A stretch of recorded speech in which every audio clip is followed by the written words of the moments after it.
जय जय रघुवीर समर्थ श्रीमत दासबोध दशक 8वा ज्ञान दशक मायोद्भव नाम समास 4 सूक्ष्म पंचभूते निरूपण नाम श्रीराम समर्थ। मागील आशंकेचे मूळ आता होईल प्रांजळ, वृत्ती करावी निवळ निमिषयक। म्हणजे मागील समासात जी शंका श्रोत्यांनी विचारली होती ती आता समूळ नष्ट होईल अशा प्रकारे स्पष्टीकरण केले जाईल।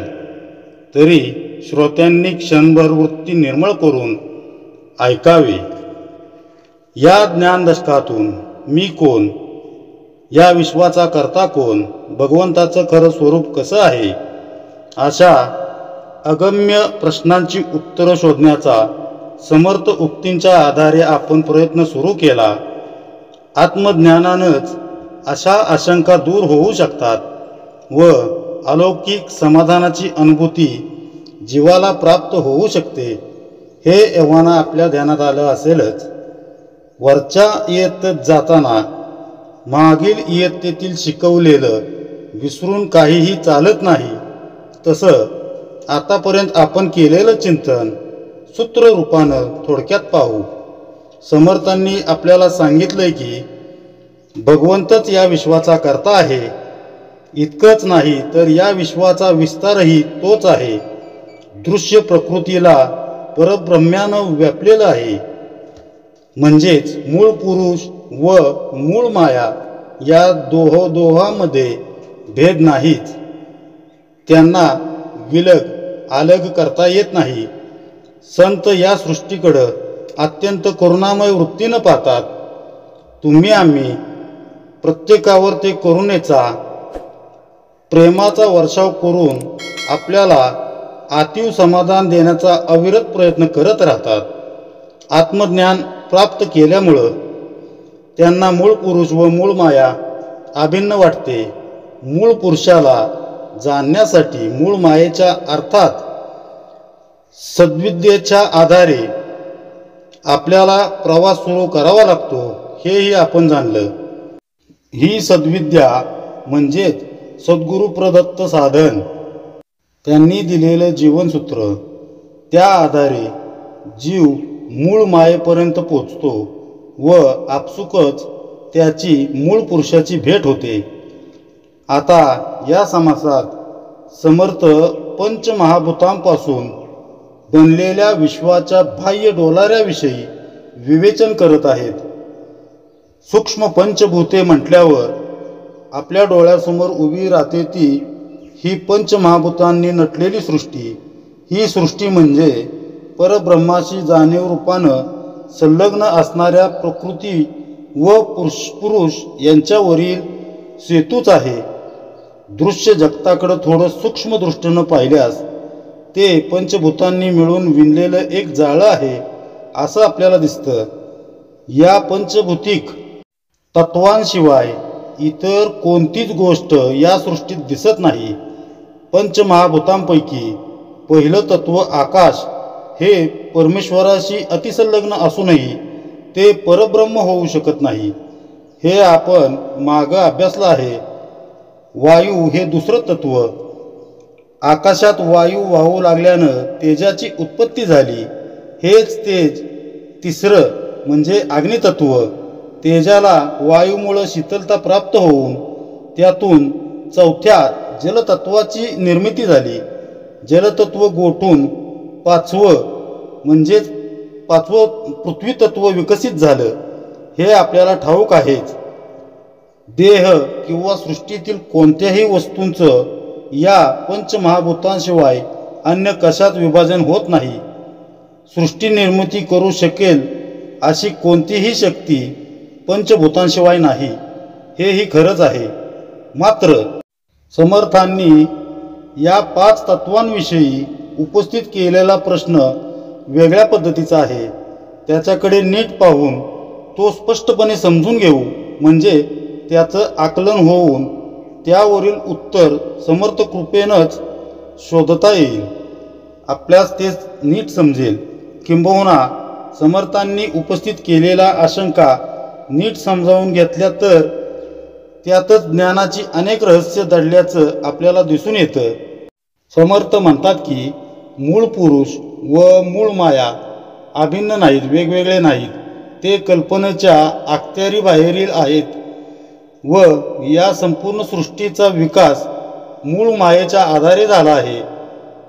तर मग या मूळ मायेमध्ये ही पंचमहाभूते आली कुठून? जिथं सूक्ष्मातिसूक्ष्म कल्पना विचार पोचू शकत नाहीत अशा मूळ पुरुषात किंवा मूळ मायेत ही महातत्व दडून बसली होती की काय?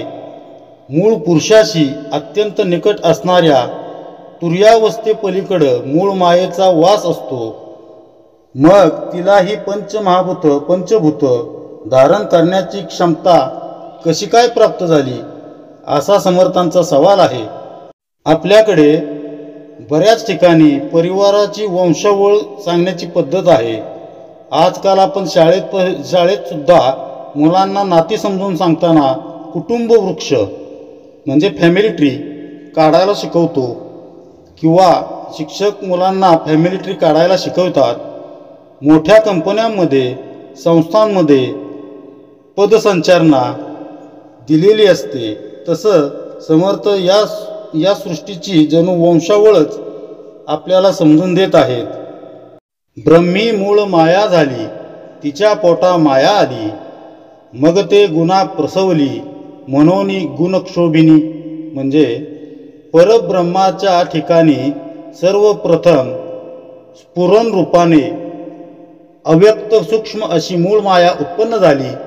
नंतर तिच्या पोटी जी माया झाली तिच्यापासून गुण झाले, म्हणून तिला गुणक्षोभिनी माया असे म्हणतात. पुढे तिचं पासव कोण? सत्व रज तमगुण, तमोगुणापासून निर्माण झाली पंचभूते. म्हणजे तिच्यापासून कोणते गुण झाले म्हणून म्हणाल तर सत्व रज तमोगुण असे उत्पन्न झाले व तमोगुणापासून पंचभूते निर्माण झाली. याचाच अर्थ मुळातच एकाकार असलेलं ब्रह्म कधी विभागलं गेलं नाही, त्याच्या अखंडपणाला कधी तडा गेला नाही. अशा परब्रह्मात मूळ मायेची उत्पत्ती झाली.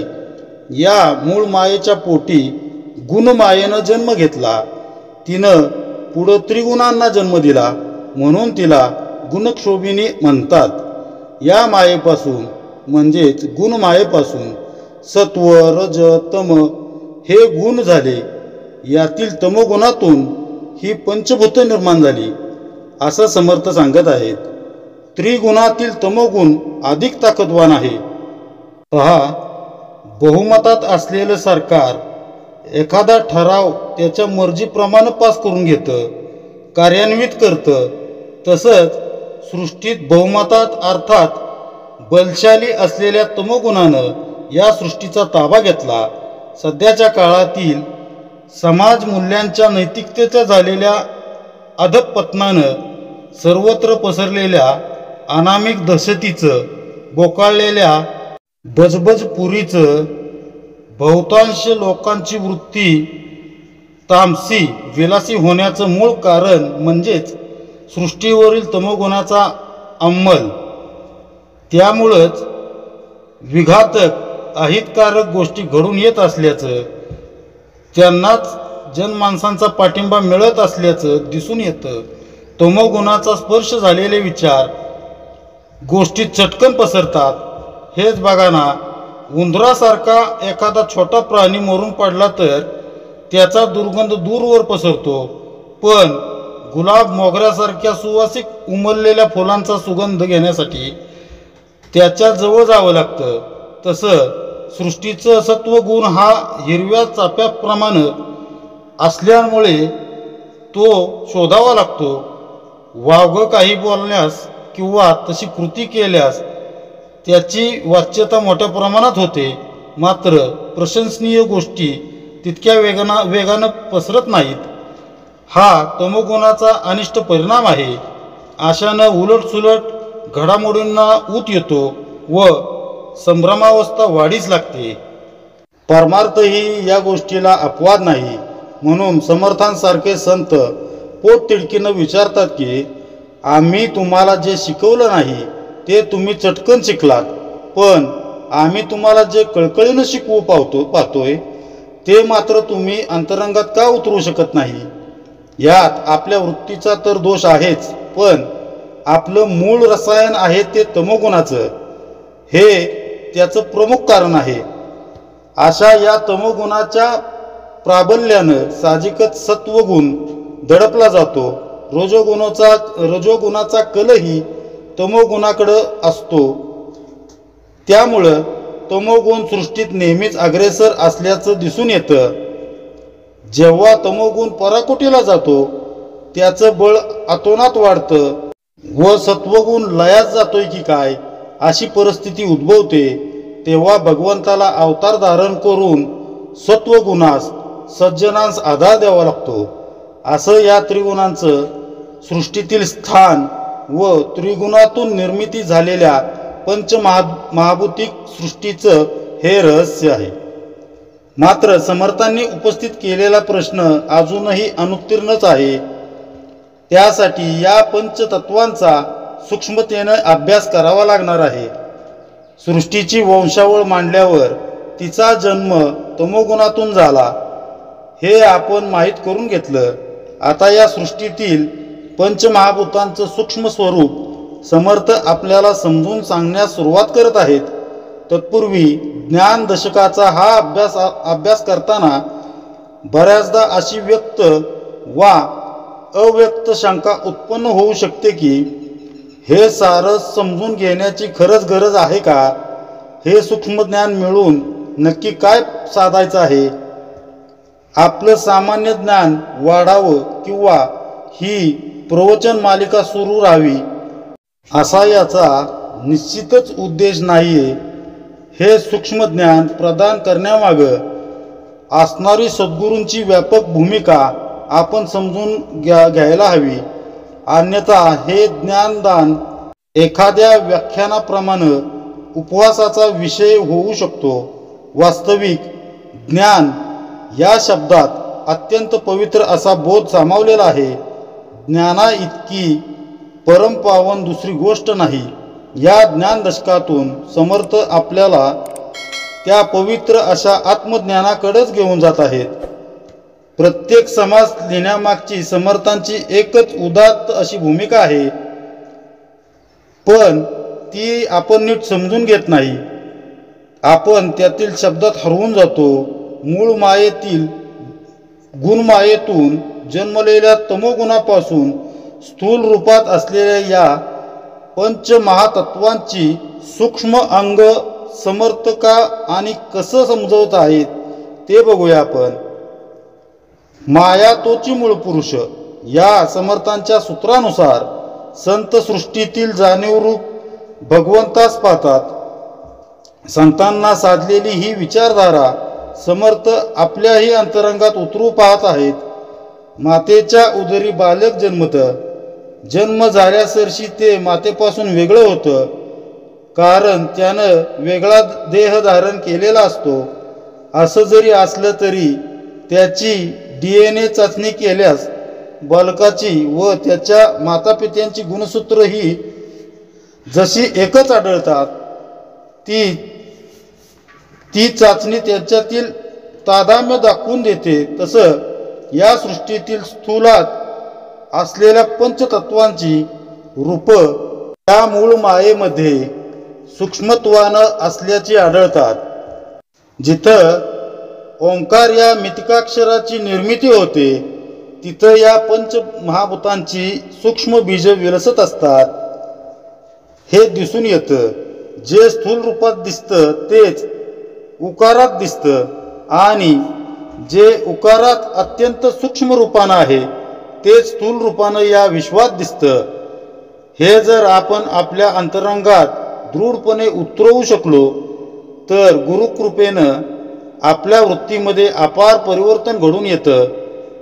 सृष्टीकडे पाहण्याची आपली दृष्टीच बदलून जाते. विश्वातील कणाकणात जाणीव रूपानं भरून उरलेला भगवंत मग आपल्याला साथ घालू लागतो.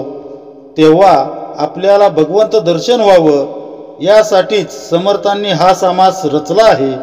याकडे केवळ अवांतर वाचन किंवा माहितीशास्त्र म्हणून बघू नये. तमोगुणातून आकाश, वायू, अग्नी, जल, पृथ्वी ही पंचमहाभूत निर्माण झाली. हे मागील निरूपणात आपण जाणले. या पंचतत्वांची सूक्ष्म बाजू समजून घेण्यासाठी आपली भावनाही सूक्ष्म करूनच त्याच्याकडे पाहायला हवं. पंचभूताकडं असं सूक्ष्मतेने पाहिल्यास आपला मनोप्रवासही स्थूलातून सूक्ष्माकडे होऊ शकतो. पुढे ऐसी भूते उद्भविली, पुढे तत्वे विस्तारली, एवं तमोगुणापासून झाली पंचमहाभूते. म्हणजे याप्रमाणे प्रथम ती सूक्ष्मत्वाने उत्पन्न होऊन नंतर सृष्टीरूपाने विस्तारून दृश्य झाली. त्याप्रमाणे तमोगुणापासूनच पंचमहाभूते झाली. मूळ माया गुणापरती, तेथे भूते कैची होती, ऐसी आशंका हे श्रोती घेतली मागा. म्हणजे पूर्वी श्रोत्यांनी शंका विचारली होती की मूळ माया तर गुणापलीकडली आहे, मग तेथे पंचमहाभूते कशी झाली. पुढे आणिक एक एके भूती पंचभूते असती, तेही आता कैसी स्थिती प्रांजळ करू. म्हणजे एकेका भूताच्या ठिकाणी पंचमहाभूते आहेतच, ती स्थिती कशी आहे हेही आता स्पष्ट करूया. सूक्ष्म दृष्टीचे कौतुक, मूळ माया पंचभूतिक, श्रोती विमळ विवेक केला पाहिजे. म्हणजे सूक्ष्म रूपाने मूळ मायेत अव्यक्त स्वरूपात पंचभूते असतात हे कळून येईल. मात्र श्रोत्यांनी नीट विवेक केला पाहिजे.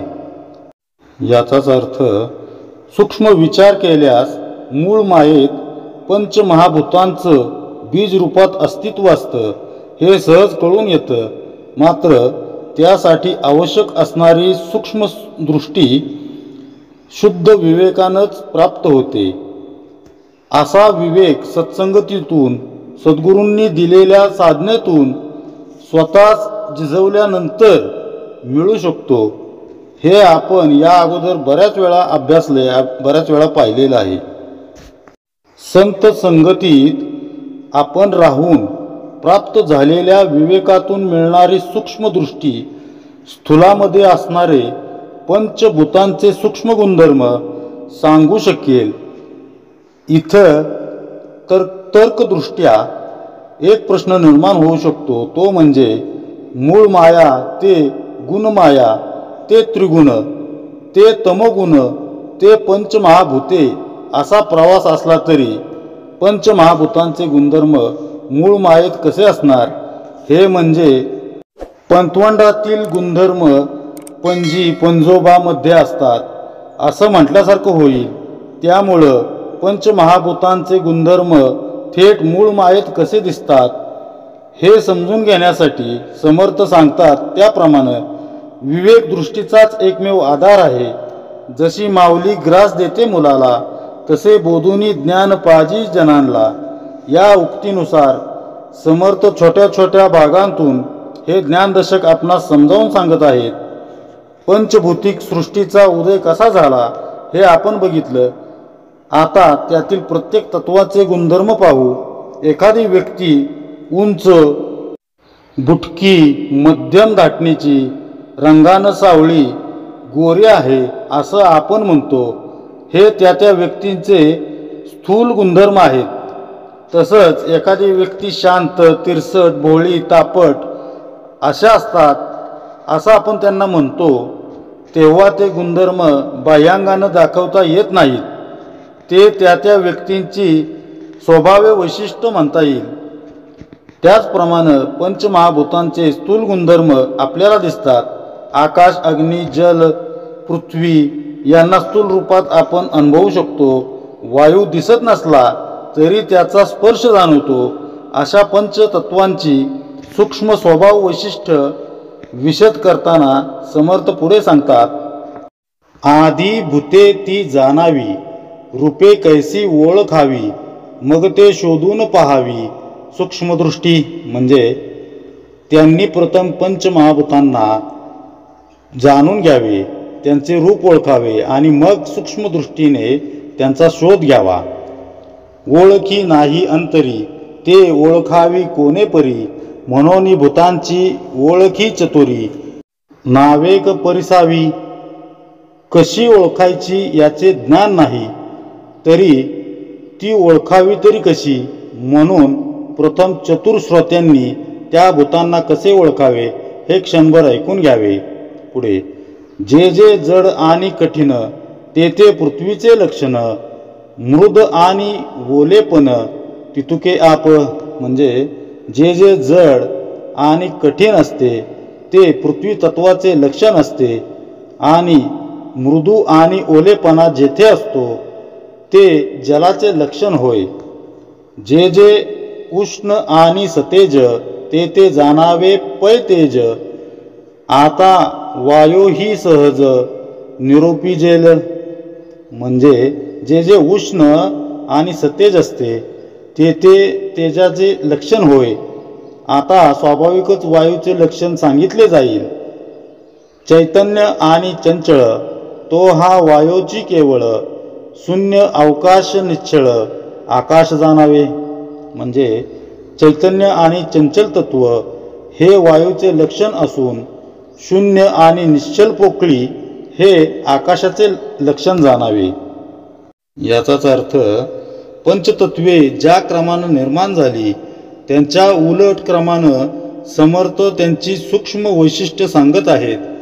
जड आणि कठीणपणा पृथ्वी तत्वाचं लक्षण आहे. मऊ ओलेपणा जलाचा स्वभाव आहे. जे गरम प्रकाशयुक्त आहे ते अग्निरूप आहे. जिवंतपणा हालचाल हा वायूचा गुणधर्म आहे, तर स्तब्धता शून्यवतपणा हे आकाशाचं वैशिष्ट्य म्हणता येईल. पंचतत्वांच्या या स्वभाव संकेताबरोबरच समर्थ आणखीन एक महत्त्वाची बाब सांगतात. ती म्हणजे ही सर्व तत्व स्थूल रूपानं ती वेगळी जरी वाटत असली तरी ती एकमेकात कालवलेली गेलेली आहेत.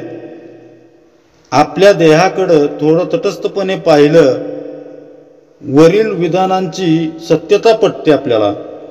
देहातील हाड मांस हे पृथ्वीतत्व आहे. त्यातून होणारं प्राणवायूंचं अभिसरण वेगळं करता येत नाही. शरीराला व्यापून असणारं अग्नितत्वही बाजूला काढता येत नाही. शरीरातील जलतत्व अर्थात रक्त हेही वेगळं असू शकत नाही.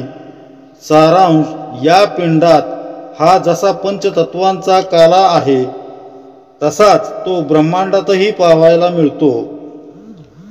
प्रत्येक तत्वात इतर चारही तत्व सूक्ष्म रूपानं आढळून येतात. असं हे एक आगळं वेगळं विस्मयकारक वैशिष्ट्य समर्थ आपल्यासमोर मांडत आहेत. आकाशात इतर चार तत्व कशी सूक्ष्म अवस्थेत असतात ते आपण बघूया. आकाश हे मूलतः शून्य आहे. शून्य म्हणजे अज्ञान. जे अज्ञान आहे ते जड आहे आणि जे जड आहे ते पृथ्वीतत्व होय. म्हणजे आकाश तत्वातील शून्यत्व म्हणजे पृथ्वी तत्वाचा गुण. आकाश मौसर हलकं हळुवार आहे. जसं अर्भकाच्या म्हणजे लहान मुलाच्या वाढीसाठी त्याच्या मातेचं गर्भाशय ही सर्वात सुरक्षित जागा असू शकते किंवा सर्वात सुरक्षित जागा असते. नुसतं शारीरिकदृष्ट्याच नव्हे तर मानसिकदृष्ट्याही त्याचं पोषण तिथं होत असतं. आईचं ममत्व स्निग्धता त्या अर्भकाला तिथं मिळत असते आणि तसंच पृथ्वीवरील सृष्टीचं आकाशरूपी गर्भाशयात भरण पोषण होत असतं. जणू आकाशानं आपणा सर्वांस ममत्व भावनेनं त्यांच्या कुशीत घेतलं आहे. जलतत्वाचं वैशिष्ट्य असणारं हे ममत्व ही स्निग्धता अशा रीतीनं आकाश तत्वातही दिसून येते. सृष्टीला ऊर्जा देणारी सूर्यकिरणं अवकाशातूनच पृथ्वीवर येतात, म्हणजे आकाश तेजाचा वाहक बनतो. आकाश रंगरहित असूनही ते निळसर दिसतं. ते सूर्यप्रकाशामुळं, म्हणजेच तेज हे तत्व आकाशात मिसळलेलं आहे. आकाश व वायू ही तर भेद नसलेली तत्व आहेत असं समर्थ म्हणतात. पुढे, ऐसी पंच महाभूते ओळखी धरावी संकेते, आता एकी पांचभूते सावध ऐका. म्हणजे याप्रमाणे येथे पंचमहाभूतांची लक्षणे सांगितली आहेत. त्या संकेतावरून त्यांना ओळखावे. आता प्रत्येक पाचही भूते कशी आहेत हे सावध होऊन ऐकावे. जे त्रिगुणाहुनी पर त्याचा सूक्ष्म विचार, या लागी अतितत्पर होऊन ऐका.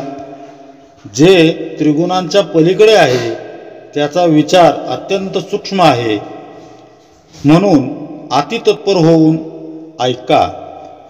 सूक्ष्म आकाशी कैसे पृथ्वी, तेची आधी निरोपावी, येथे धारणा धरावी श्रोतेजनी. म्हणजे सूक्ष्म आकाश तत्वात पृथ्वी तत्व कसे आहे तेच आधी स्पष्ट करून सांगितले जाईल, तरी श्रोत्यांनी मन एकाग्र करून ऐकावे. आकाश म्हणजे अवकाश शून्य, शून्य म्हणजे ते अज्ञान, अज्ञान म्हणजे जडत्व जाण, तेची पृथ्वी. म्हणजे मगाशी सांगितल्याप्रमाणे आकाश म्हणजे शून्य पोकळी आणि शून्य म्हणजे अज्ञान होय, अज्ञान म्हणजे जडत्व होय आणि तेच पृथ्वी तत्व आहे. आकाश स्वयं आहे मृद, तेची आप स्वतसिद्ध, आता तेच तेही विशद करून दाऊ. म्हणजे आकाश स्वतः मृदू आहे आणि मृदुता हा पाण्याचा गुण आहे, म्हणून याप्रमाणे तेथे आप हे म्हणजे अग्नी हे तत्व आहे. आता तेजत्व आकाशात कसे आहे तेही स्पष्ट करून पाहूया.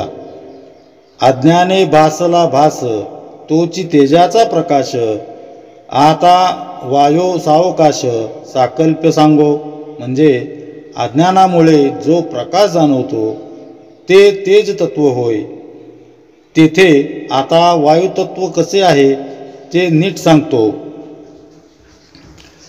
वायू आकाश नाही भेद, आकाशा इतुका असे स्तब्ध, तथापि आकाशी जो निरोध, तोची वायू. म्हणजे वायू आणि आकाश यात भेद नाही.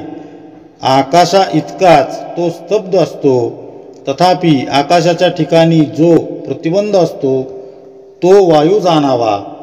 याचाच अर्थ आकाशामध्ये जो सूक्ष्म अटकाव प्रतिकार आहे तोच वायू. आकाशात हालचाल झालेली जाणवते ती वायूमुळेच. इथं अजून एक विचार मनात स्फुरतो, तो असा की आकाश म्हणजे ब्रह्म नव्हे हे आपल्याला माहीत आहेच, पण क्षणभर आकाशाला आपण ब्रह्म मानण्यास आपल्यासाठी ते रामरूप होतं आणि त्यातून वाहणारा वायू म्हणजे पवनसुत हनुमान अर्थात आपले सद्गुरू. म्हणजेच आकाश आणि वायू वेगळे नाहीत, तसं ब्रह्म आणि सद्गुरू वेगळे नाहीत. हे तत्व यातून अधोरेखित होतं. अशा प्रकारे आकाश तत्वात इतर चारही महाभूत सूक्ष्मत्वानं कशी वास करतात याचं समर्थांनी केलेलं सुंदर विवेचन आपण पाहिलं. ही सृष्टी म्हणजे पंचमहाभूतांचा गोपाळ काला आहे आणि या काल्याचा प्रसाद प्रत्येकास मिळावा म्हणून सद्गुरु तत्व अविरत झटत असतं. मग आपण त्यांना प्रतिसाद नको का द्यायला? काल्याचा प्रसाद आपल्या हाती पडावा यासाठी ज्ञानदेवांची एक ओवी सदैव स्मरणात ठेवावी. जे जे भेटे भूत ते ते मानिजे भगवंत. पुढे आकाशी आकाश मिसळले, हे तो नलगे की बोलिले, येणे प्रकारे निरोपिले आकाश पंचभूत. म्हणजे आकाशात आकाश तत्व मिसळलेलेच आहे, हे काही सांगण्याची आवश्यकता नाही. या प्रकारे आकाश या महाभूतात सर्व पंचमहाभूते कशी आहेत हे स्पष्ट करून सांगितले आहे. वायोमध्ये पंचभूते, तेही एका एकचित्ते, बोली जेती ते समजते येथान्वये. म्हणजे आता वायूमध्ये पंचमहाभूते कशी आहेत तेही ऐकावे, ती अनुक्रमे सांगितली जातील, ती एकचित्ताने ऐका. हळू फूल तरी जड, हळू वारा तरी निबिड, वायो लागता कडाड, मोडती झाडे. म्हणजे फूल हलके असले तरी त्याला थोडे तरी वजन असते, वारा हळुवार वाहत असला तरी वायुतत्व घनदाटच असते, वाऱ्याने कडाड असा आवाज होऊन झाडे मोडून पडतात. तोले विन झाड मोडे, ऐसे हे काय कहीच न घडे, तोल तोची तये जडे, पृथ्वीचा अंश. म्हणजे वजनाशिवाय झाड मोडले असे कधीच घडत नाही. म्हणजे वायूला वजन आहे. वजन तोल हाच वायूच्या ठिकाणी असलेला पृथ्वी तत्वाचा अंश होय. येथे श्रोते आशंका घेती, तेथे कैची झाडे होती, झाडे नव्हती तरी शक्ती, कठीण रूप आहे. म्हणजे येथे श्रोत्यांनी शंका घेतली की येथे सूक्ष्म पंचमहाभूतांचे वर्णन चाललेले असता तेथे झाडे कुठून आली. म्हणजेच दृश्यसृष्टी व्यक्त झाल्यावर उत्पन्न झाली. यावर वक्ता म्हणतो, झाडे नव्हती तरी वायूच्या ठिकाणी शक्ती तर होतीच ना, म्हणून वायूची शक्ती हेच त्यातील कठीणपण आहे आणि कठीणपणा हे पृथ्वी तत्वाचे लक्षण आहे. म्हणजेच तेथे पृथ्वीचा अंश आहेच. पुढे वनी स्फुलिंग लहान, काहीतरी असे उष्ण, तैसे सूक्ष्मी जडपण सूक्ष्मरूपे. म्हणजे अग्नीची अगदी लहान ठिणगी म्हणजे स्फुलिंग असली तरी तेथे अगदी किंचित का होईना उष्णता असतेच. तसे सूक्ष्म वायूमध्ये सूक्ष्म रूपाने जडपणा हा असतोच. मृदूपण तेची आप, भास तेजाचे स्वरूप, वायू तेथे चंचल रूप सहजची आहे. म्हणजे वायूमध्ये जो हळुवारपणा असतो ते आपतत्व होय आणि त्यातील प्रकाश हा तेजाचा गुण आहे. शिवाय जेथे वायू तेथे चंचलपणा सहजच असतो. सकळांश मिळवून आकाश, सहजची आहे अवकाश, पंचभूतांचे अंश वायूमध्ये निरूपले. म्हणजे सकळ भूतांमध्ये आकाश हे आकाश रूपाने सहजच असते. त्याप्रमाणे वायूमध्ये पंचमहाभूतांचे अंश कसे आहेत ते स्पष्ट केले आहे. बघा समर्थांना काय सांगायचे, फूल हलकं जरी असलं तरी त्याला जसं वजन असतं तसं वायूलाही वजन असतं, कठीणपणा असतो. एरवी सौम्य शीतल आल्हाददायक वाटणारा वारा जेव्हा वादळात रूपांतरित होतो तेव्हा मोठमोठाले वृक्ष इमारती जमीनदोस्त होतात. ते वायूतील वजनामुळं जडतेमुळंच. हाच त्यातील पृथ्वी तत्वाचा अंश होय.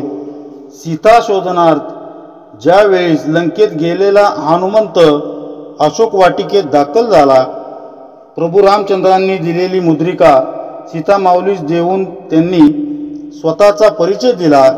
त्यांच्या संवादानंतर शुद्धा तृप्तीसाठी म्हणून हनुमंतस्वारी तेथील झाडांची फळं तोडून खात असताना राक्षसांनी त्यांना त्रास द्यायला सुरुवात केली. तेव्हा हनुमान स्वारींनी केलेला बभुत्कार कसा होता हे सांगताना तुलसीदास म्हणतात, चलत महाधुनी गरजेसी बारी, गर्भस्त्रव ही सुनी निशिचर नारी.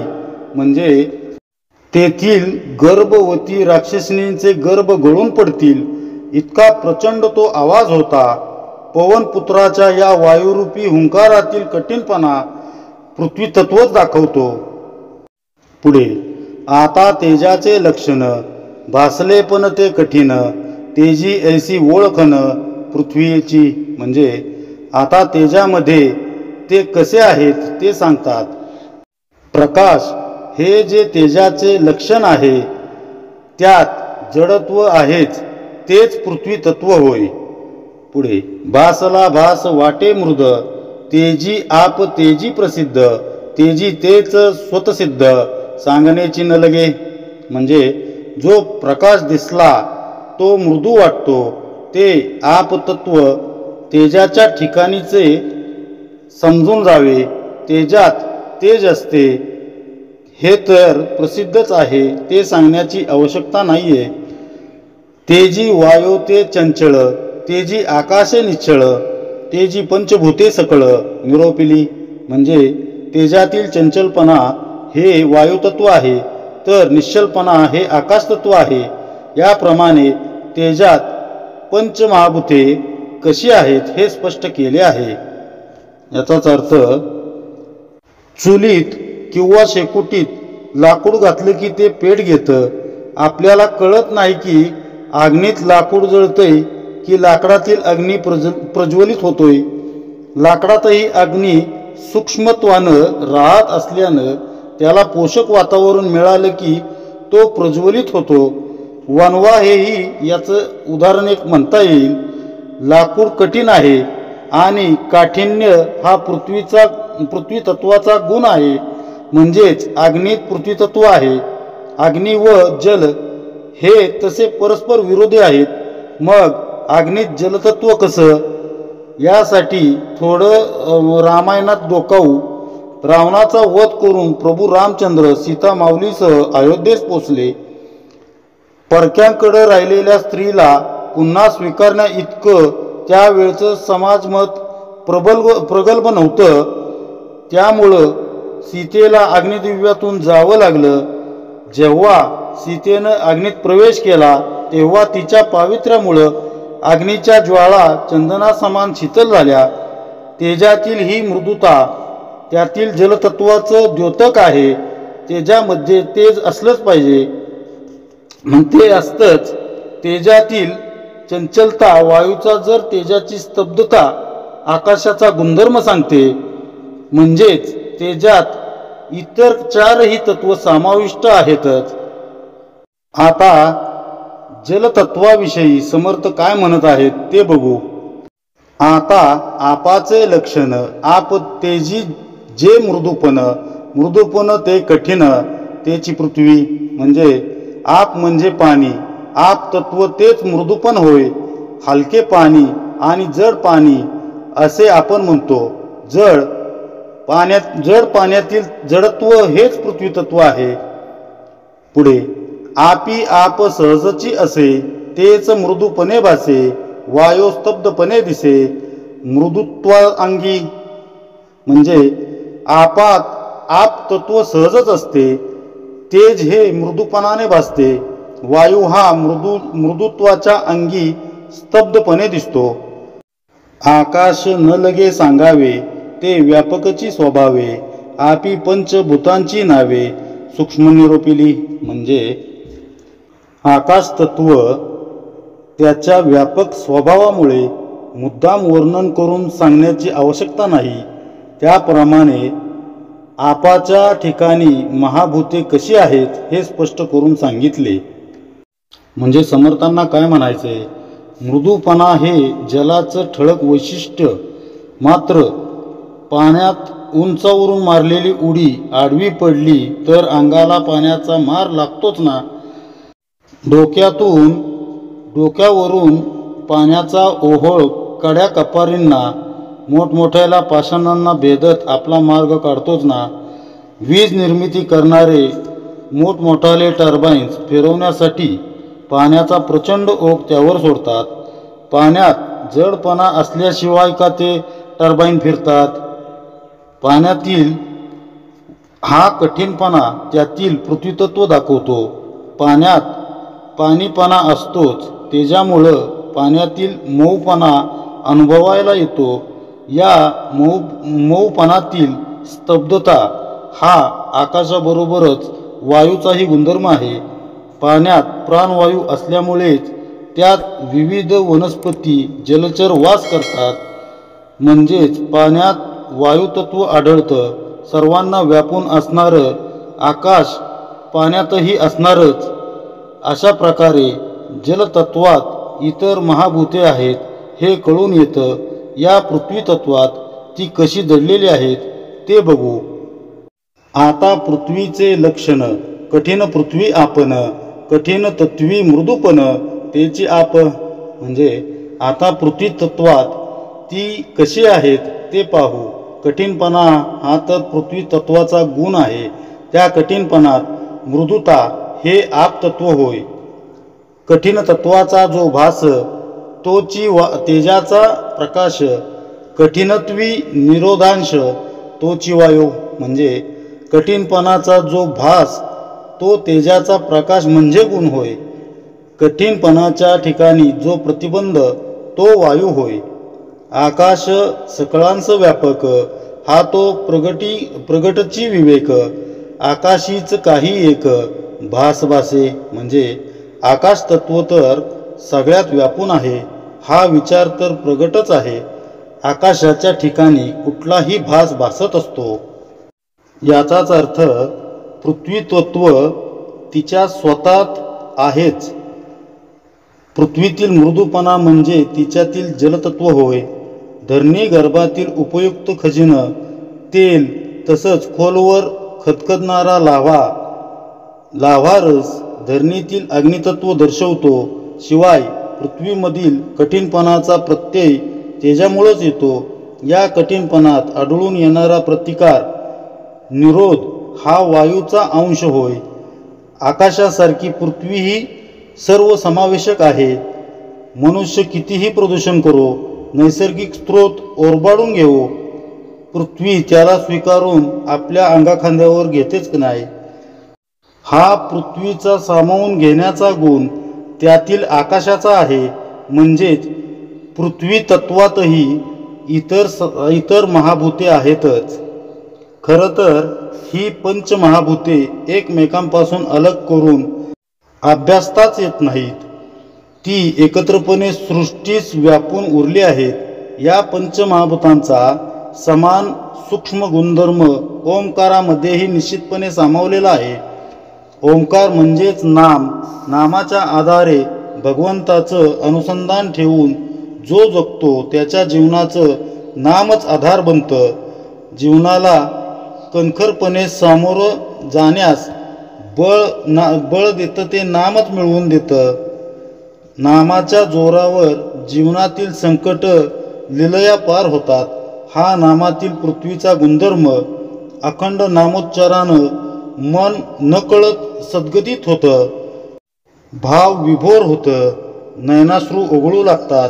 म्हणजेच नामात जलतत्वाचा मृदूपणा आहे. दुःख भरल्या जीवनात जेव्हा आपण सद्गुरू हाती प्रपंच सोपवून अनन्यतेनं नाम घेऊ लागतो तेव्हा आपल्या अपेक्षेपलीकडच्या कल्पनातीत अशा गोष्टी घडू लागतात. जीवन उजळवणारी, आपल्यात संक्रमित होणारी ही शक्ती म्हणजेच नामातील तेज तत्व होय. भगवंताचं अधिष्ठान राखून नामसाधना आणखी वाढू लागली की जीवनात नवचैतन्य संचारू लागतं. नामात असलेल्या वायुतत्वाचाच तो प्रताप असतो. सतत नामात असणाऱ्या नामधारकास जातीपातीच्या सांप्रदायिकतेच्या भिंती अडवू शकत नाहीत. सर्वांना सामावून घेण्याची त्यांची अंतप्रेरणा अधिकाधिक उदात्त होऊ जाते. हाच तो आकाश तत्वाचा गुणधर्म. अशा रीतीनं ओंकारामध्ये, नामामध्ये पंचमहाभूत सूक्ष्मत्वानं वास करत असतात हे लगेच समजून येतं. जे स्थूलात सूक्ष्मपणे आहे तेच नामात आहे आणि जे नामात सूक्ष्मपणे आहे त्याचाच विस्तार स्थूलात झालेला दिसून येतो. यात फरक इतकाच की ज्याप्रमाणे गंगा आपल्या उगमस्थानी शुद्ध पवित्र असते पण जसजशी ती सागराकडे वाहू लागते तसतशी ती दूषित गढूळ बनत जाते, मात्र तिचं पावित्र्य अबाधित राहतं.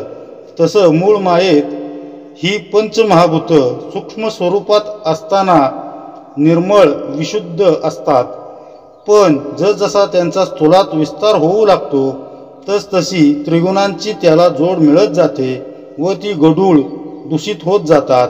असं असलं तरी जो शुद्ध भावनेनं नामामध्ये राहतो, दृश्याला रामरूप मानून दिनांच्या सेवेत मग्न राहतो, सद्गुरूंनी सांगितलेला मार्ग आचरतो, त्याला या कलियुगातही सृष्टीतील जाणीवरूप भगवंताचं दर्शन घडतं. सृष्टीतील राम पाहण्याची दृष्टी प्राप्त होते. संत जीवनाचं हेच सूत्र समर्थ या समासातून उद्धृत करत आहेत. सूक्ष्म पंचभूतांविषयी समर्थांनी केलेलं अत्यंत सखोल चिंतन आपल्या जीवनात उतरावं अशी समर्थचरणी प्रार्थना करत आपण या समासाचा निरोप घेणार आहोत. अर्थात हे विश्व भगवंत स्वरूप आहे असं संतांनी ज्या दृष्टीनं पाहिलं तशी दृष्टी तशी करुणा भगवंतानं तुम्हा आम्हालाही दिली आहे. पण अहंकारामुळं म्हणा, सृष्टीचं स्वरूप नीट न कळल्यामुळं म्हणा, किंवा जगताकडं बघण्याचा आपल्या भ्रामक संकल्पनेमुळं म्हणा, आपल्यातील ही करुणा जागृत होत नाही आणि या करुणेशिवाय मूळ मायेच्या दारापर्यंत आपल्याला काही केल्या जाता येत नाही. जीवन प्रेमानं कारुण्यानं भरून जाणं हेच परमार्थाचं प्रमुख लक्षण आहे आणि तोच या समासाचा भावार्थ आहे. समर्थ मूळ मायेच्या अलीकडं असणारा सृष्टीचा हा दृश्य सूक्ष्म पसारा आपल्याला समजून सांगत आहेत, कारण भगवंत दर्शन करण्यासाठी त्याला ओलांडूनच आपल्याला पुढं जायचं आहे. भगवंताला अतिसंलग्न असलेल्या मूळ मायेची निर्मिती ओंकारातून होते. ओंकार म्हणजेच नाम. नामात पृथ्वीचं काठिण्य, तिची तितिक्षा आहे, जलाची मृदुता आहे, ज्ञानाचं तेज नामानंच प्राप्त होतं. नामात वायूचं चैतन्य आहे, आकाशाचं व्यापकत्वही आहे. अशा भगवंताच्या नामाचा मूळ मायेचा उगम बिंदू म्हणजेच ओंकार आहे, ज्यात पंचभूतांचे सर्व गुणधर्म सूक्ष्म स्वरूपात वास करतात. त्या प्रथम अनाहत ध्वनीतून मूळ माया जन्मली, तिच्यातून गुणमाया विकसित पावली, या मायेतून त्रिगुण झाले व त्यातील तमोगुणातूनच ही पंचतत्व दृश्य रूपानं पुन्हा अवतीर्ण झाली. समर्थ आपल्याला मूळ मायेच्या आधारे मूळ पुरुषाकडे जाण्याचा मार्ग या समासात सांगत आहेत. पुढे, आकाश तोडिता तुटेना, आकाश फोडिता फुटेना, आकाश परते होयना तीळ मात्र. म्हणजे आकाशाला तोडावे म्हटले तर तुटत नाही, फोडावे म्हटले तर फुटतही नाही. त्याला बाजूला सारावे म्हटले तरी ते तिळमात्रही सरकत नाही. असो आता पृथ्वी अंत, दाविला भूतांचा संकेत, एक भूती पंचभूत तेही निरोपिले. म्हणजे असो याप्रमाणे पृथ्वीपर्यंत सर्व भूतांचे संकेताने वर्णन केले. तसेच एकेका भूतात पंचमहाभूते कशी आहेत याचेही निरूपण केले. पुढे, परी हे आहाच पाहता नातुडे, बळेची पोटी संदेह पडे, भ्रांती रूपे अहंता चढे अकस्मात. म्हणजे वरवर पाहिले असता हे कळत नाही आणि त्यामुळे बळेच मनात संशय उत्पन्न होतो आणि त्यामुळं भ्रांती उत्पन्न होऊन अहंकार एकाएकी वाढतो. सूक्ष्म दृष्टीने पाहता वायूची वाटे तत्वता, सूक्ष्म वायू शोधू जाता पंचभूते दिसती. म्हणजे सूक्ष्म दृष्टीने विचार केला की सर्व सूक्ष्म वायूचा खेळ आहे असे वाटते, पण सूक्ष्म वायूचा शोध घेऊ लागले की पंचमहाभूते दिसून येतात. एवं पंचभूतिक पवन तेची मूळ माया जाण, माया आणि सूक्ष्म त्रिगुण तेही पंचभूतिक. म्हणजे थोडक्यात पंचमहाभूतांसह वायू म्हणजेच मूळ माया होय. माया आणि सूक्ष्म त्रिगुण तेही पंचभौतिकच आहेत. भूते गुण मेळविजे त्यासी अष्टधा बोलिजे, पंचभूतिक जाणिजे. अष्टधा प्रकृती पंचमहाभूतात त्रिगुण मिळवले म्हणजे त्यांना अष्टधा म्हणतात. म्हणून अष्टधा प्रकृती ही पंचभौतिकच आहे. पुढे शोधून पाहिल्याविन संदेह धरणे मूर्खपण, याची पाहावी ओळखन सूक्ष्मदृष्टी. म्हणजे कुठल्याही गोष्टीचा शोध न घेता संदेह धरणे हा मूर्खपणा आहे. सूक्ष्मदृष्टीने विचार करून सर्वांची माहिती करून घ्यावी. गुणापासूनी भूते पावली स्पष्ट दशते, जडत्वा येऊन समजते तत्वे झाली. म्हणजे मूळ मायेच्या ठिकाणी सूक्ष्म रूपात असलेली पंचमहाभूते त्रिगुणांमुळे स्पष्ट दशेला येतात. जडत्वास येऊन समस्त तत्वे प्रगट होतात. पुढे तत्वविवंचना पिंड ब्रह्मांड तत्वरचना बोलिली असे ते जना प्रगटची आहे. म्हणजे यानंतर जी तत्वविवंचना पिंड ब्रह्मांडातील तत्वरचना वगैरे सांगितली जाते ती लोकांना माहीतच आहे. हा भूत कर्दम बोलिला, सूक्ष्म संकेते दाविला, ब्रह्मगोळ उभारला तत्पूर्वी. म्हणजे याप्रमाणे पंचमहाभूतांचे मिश्रण कसे झाले हे बुद्धिगम्य तर्काने दाखवले आहे. हे सर्व वर्णन ब्रह्मांडाची रचना होण्यापूर्वीचे आहे. या ब्रह्मांडा पहिलीकडील गोष्टी जे झाली नव्हती सृष्टी मूळ माया सूक्ष्मदृष्टी ओळखावी. म्हणजे या सर्व गोष्टी ब्रह्मांडाच्या रचनेच्या पूर्वी जेव्हा दृश्य सृष्टी झाली नव्हती तेव्हाच्या आहेत. सूक्ष्मदृष्टीने विचार करून मूळ मायेचे स्वरूप जाणून घ्यावे. सप्तकंचुक प्रचंड झाले नव्हते ब्रह्मांड, मायेचे अविद्येचे बंड. एलीकडे म्हणजे पंचमहाभूते, अहंकार आणि महत्तत्व ही ब्रह्मांडाची आवरणे आहेत असे मानतात. या सप्त आवरणांसह असलेल्या प्रचंड ब्रह्मांडाची रचना तसेच माया व अविद्या माया यांचे कार्य या सर्व गोष्टी अलीकडील आहेत. पुढे ब्रह्मा विष्णू महेश्वर हा एलीकडील विचार. पृथ्वी मेरू सप्तसागर एलीकडे. म्हणजे ब्रह्मा विष्णू महेश्वर तसेच पृथ्वी मेरू पर्वत सप्तसागर यांची रचना वगैरे सर्व अलीकडील गोष्टी आहेत. नाना लोक नाना स्थाने, चंद्र सूर्य तारांगणे, सप्तद्वीपे 14 भुवने एलीकडे. म्हणजे अनेक लोक अनेक स्थाने, चंद्र सूर्य तारांगणे, द्वीपे 14 भुवने या सर्वांची उत्पत्ती अलीकडीलच आहे.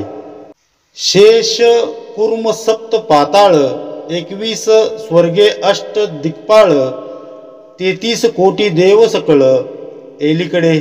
म्हणजे शेष कूर्म सप्त पाताळ, 21 स्वर्ग, 8 दिक्पाळ, 33 कोटी देव हे सर्व अलीकडीलच आहे. 12 आदित्य, 11 रुद्र, नवनाग, सप्त ऋषेश्वर, नाना देवांचे अवतार एलीकडे. म्हणजे 12 आदित्य, 11 रुद्र, नवनाग, सप्तर्षी, नाना देवांचे अवतार या सर्व गोष्टी अलीकडील आहेत. म्हणजे समर्थांना काय म्हणायचे, मूळ पुरुष व मूळ माया भिन्न नाहीत, ते अव्यक्त होते. तेव्हा हा ब्रह्मांडाचा पसारा देखील मांडला गेला नव्हता. नवदाम्पत्य जसं संसार मांडतं तसं मूळ पुरुष आणि मूळ माया यांनी एकत्रितपणे विश्वाचा संसार मांडला. त्यामुळं दृश्यातील सर्व गोष्टी या अलीकडच्या आहेत.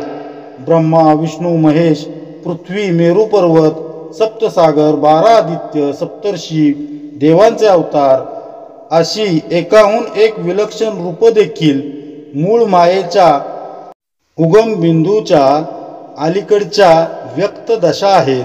त्यातील दृश्य तेवढं आपणास दिसतं, पण त्यात सूक्ष्मपणे वास करणाऱ्या भगवंताला शोधायचा असेल तर त्यासाठी वेगळा मार्ग निवडावा लागतो. पुढे मेघ मनु चक्रवर्ती, नाना जीवांची उत्पत्ती आता असो सांगो किती विस्तार हा. म्हणजे मेघ मनु चक्रवर्ती, राजे व इतर नाना जीवांची उत्पत्ती असा हा विस्तार किती सांगू, हे सांगणे पुरे. म्हणून आता हे सांगणे पुरे झाले. सकळ विस्तारांचे मूळ ते मूळ मायाच केवळ, मागा निरोपिली सकळ पंचभूतिक. म्हणजे या सर्व विस्तारांचे मूळ केवळ मूळ मायाच आहे. ती मूळ माया पंचभौतिक कशी आहे याचे सविस्तर वर्णन मागे केले आहे.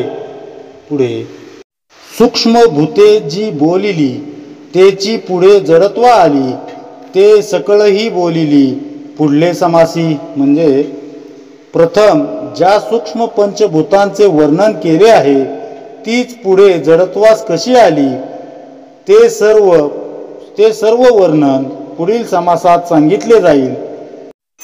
पंचभूते प्रतकाकारे पुढे निरोपिली विस्तारे, ओळखी कारणे अत्याद्वरे श्रोती श्रवण करावी. म्हणजे पंचमहाभूतांपैकी प्रत्येकाचे स्वतंत्र सविस्तर वर्णन पुढे केले आहे. त्याची ओळख पटावी म्हणून श्रोत्यांनी अत्यंत आदराने ते श्रवण करावे. पंचभूतिक ब्रह्मगोळ जेणे कळे हा प्रांजळ, दृश्य सांडून केवळ वस्तूच पाविजे. म्हणजे हा ब्रह्मांड गोल पंचभौतिक कसा आहे हे स्पष्टपणे कळले म्हणजे दृश्य सृष्टीची आसक्ती सुटून आत्मवस्तूची प्राप्ती होईल. महाद्वार ओलांडावे मग देव दर्शन घ्यावे, तैसे दृश्य हे सांडावे जाणोनिया. प्रथम महाद्वार ओलांडावे तेव्हा देवदर्शन होते. त्याचप्रमाणे ह्या दृश्य सृष्टीचे रूप जाणून घेऊन तिचा त्याग करावा. म्हणजे याचाच अर्थ पंचमहाभूतांचा विस्तारलेला हा दृश्य पसारा म्हणजे मूळ मायेचा उंबरठाच आहे. तो ओलांडल्याशिवाय मुख्य देवाचं दर्शन कसं घडावं. सज्जनगडाच्या पायऱ्या चढत असताना आजूबाजूचा नयनरम्य परिसर आपलं चित्त वेधून घेत असतो. पण हे बाह्य आकर्षण कुठपर्यंत, तर गडाच्या महाद्वारापर्यंत. एकदा का महाद्वार ओलांडलं की मग मन पाखरू समर्थांभोवतीच बिरबिरू लागतं. त्यांच्या दर्शनाच्या ओढीपुढं महाद्वाराच्या अलीकडील विहंगम नजारा उन्हा पडतो. तसं देवाच्या दर्शनासाठी मायेचं महाद्वार ओलांडायला समर्थ सांगतात. पण ते ओलांडायचं कसं? सद्गुरूच मायेचं महाद्वार ओलांडायला आपली मदत करतात. ते मूळ मायेतून बाहेर पडण्याचा मार्ग आपल्याला दाखवतात. दृश्य पंचमहाभूतिक सृष्टीत आसक्त झालेलं आपलं मन ते अलगदपणे सोडवितात, त्याला शांत करतात व आपणास मायेच्या या उंबरट्यावर आणून सोडतात. या प्रक्रियेला साधन उपासना म्हणायचं. पुढे मनोनी दृश्याचा पोटी आहे पंचभूतांची दाटी, एकपणे पडिली मिठी दृश्य पंचभूता. म्हणजे या दृश्य सृष्टीच्या पोटी पंचमहाभूतांचीच गर्दी झालेली आहे. दृश्य आणि पंचमहाभूते यांची एकपणे मिठी पडली आहे. म्हणजे दोन्ही एकरूपच आहेत. सर्व दृश्य हे पंचभौतिकच आहेत.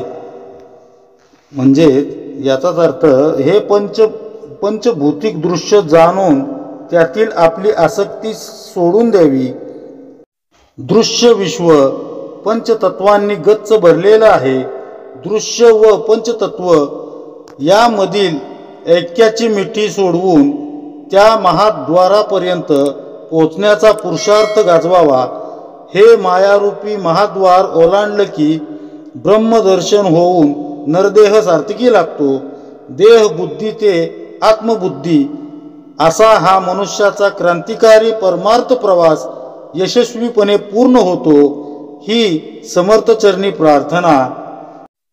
एवं पंचभूताचेची दृश्य सृष्टी रचली सावकाश, श्रोती करून अवकाश श्रवण करावे. थोडक्यात म्हणजे पंचमहाभूतांपासून यथावकाश सर्व दृश्य सृष्टीची रचना झाली आहे. श्रोत्यांनी सावकाशपणे श्रवण करावे. इति श्री दासबोधे गुरु शिष्य संवादे सूक्ष्म पंचभूते निरूपण नाम. जय जय रघुवीर समर्थ.